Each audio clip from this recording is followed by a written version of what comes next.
A lower class and out of work family crosses paths with a wealthy family in modern day South Korea. Sound cool? Because I'm here to talk about Parasite from 2019.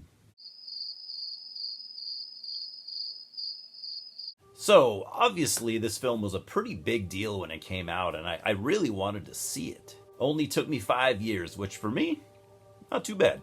I think its reputation kind of intimidated me, all the awards and accolades, and including, Best Foreign Language Film of 2019, making it the first South Korean film to do so. And I was super hesitant to review it because I haven't really reviewed any films like it.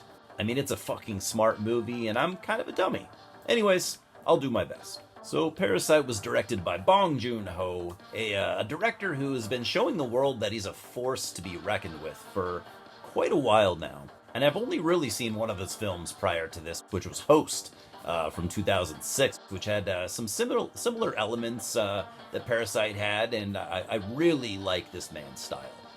I cannot overstate that. So, in the beginning here, you see the Kim family, and though they have clearly seen better days, they're doing okay. They are all out of work, and they are struggling to make ends meet. And despite all this, they're a pretty strong family, and they seem to remain hopeful and positive about their future as much as they can, at least. And this was a nice reminder for me, actually. It pays to remain hopeful, especially when you've been knocked down. And negativity will not get you through it, I promise that. And though the Kim family might be stuck in the lower class category in South Korea, they are far from stupid. Ki-woo is the son, and he's given an opportunity to be an English language tutor to the daughter of the wealthy Park family. He doesn't have a university degree, so his friend who used to be the tutor suggests that he forges documentation in case he needs to provide it. He ends up getting the job and gets his sister Ki-jung a job working for the family as an art therapist for Dae-song, the Park family's 9-year-old son. And Ki-woo tells them that he knows Ki-jung professionally, not that she is his sister, and she gets the job too. And Ki-jung cleverly gets the Park family driver fired so that her father, Ki-taek, played amazingly, by the way, by Song Kang-ho. I'm struggling with these names, by the way, but I'm doing my best. I think I'm doing okay so far. Anyways, who was also in the Host that I was talking about earlier. And I guess he was in Snowpiercer, which I haven't seen, both being Bong Joon-ho films. Ki-taek gets the job, and of course the Park family have no idea that he's the father of both of their new employees. Yoon Ki-oh, the mother of the Park family kids, is actually a fairly sweet and decent person, if a bit naive, obviously. The father, Dong-ik, however, is kind of your typical well-to-do guy, and definitely has an air of superiority, in my opinion, clearly thinks he's better than the Kims. And the Kims have now concocted a plan that got the Park family's housekeeper fired, so that Chung-suk, the Kim family mother, can replace her. And it works, and now the entire Kim family works for the Parks, who have been completely outsmarted by the Kims. I really enjoy this aspect, especially as a middle-class guy myself, and because Dong-ik is such an asshole. I mean, fuck that guy. I remember thinking back in 2019 that this would be a horror film, due to not only the title, but the movie poster as well. I mean, it definitely has some dark undertones, especially in the third act, but it is absolutely not a horror film. It kind of starts out as like a dark comedy, and this is a film that every act, or even every 15 or 20 minutes, it gets progressively darker and darker and deeper and deeper.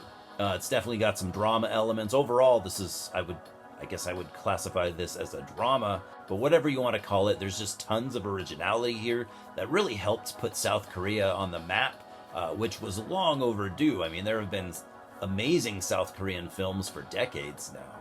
And because of all its critical acclaim, I expected to think that this would maybe be overrated, even though I was already kind of a fan of Bong Joon-ho.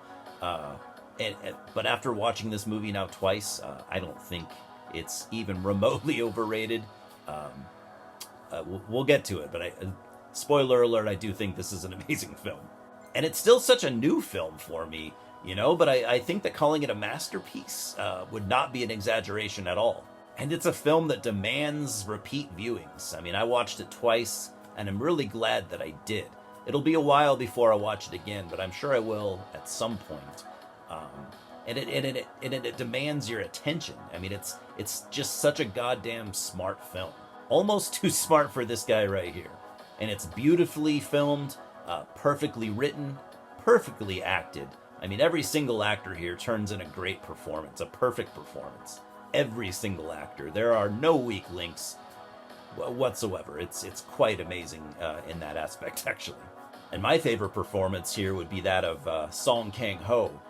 And I really want to see more of him, especially if he continues to work with Bong Joon-ho. And I actually saw some parallels between Parasite and Host. And I love how Bong Joon-ho writes his characters, especially in a family dynamic.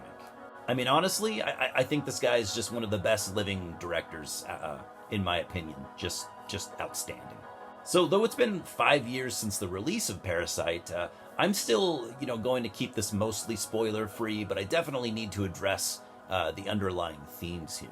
Bong Joon-ho has said that he was inspired by a Korean film from 1960 called Domestic Gothic, which I haven't seen, but now that it's on my radar, I absolutely want to. And the themes here are definitely things like capitalism, wealth disparity, class conflict, and probably other stuff that I'm just too dumb to pick up on. I also noticed a theme of stairs, kind of showing, like, for example, the Park House, which is, damn near a mansion. It has stairs that lead up to the house, and it's kind of up on a hill, as to where the Kim household, they live in like this basement apartment, which from what I read are pretty common in South Korea for like lower class people to live in, because they're basement apartments, they are the cheapest. And the reason being is when like tropical storms happen and flooding occurs, these are the first apartments to get ruined. So nobody fucking wants to live in them, therefore they are the cheapest. And that's and that's what the Kim family can afford. And you see in this movie, you see a lot of like ascending upstairs in certain parts of the film, and then descending downstairs in certain other parts of the film. And it's brilliant. I don't know what else I can really say.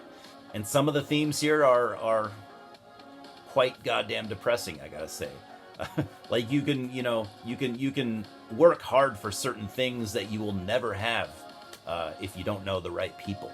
And I'm pretty impressed with the critical reception of Parasite, and how it brought in over $262 million on a $15 million budget.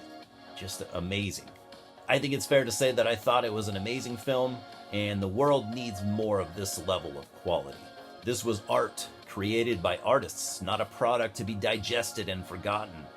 Let's keep our eyes on Bong Joon-ho. I mean, I know I will. I'm giving Parasite a 10 out of 10 because I could not personally find any flaws here.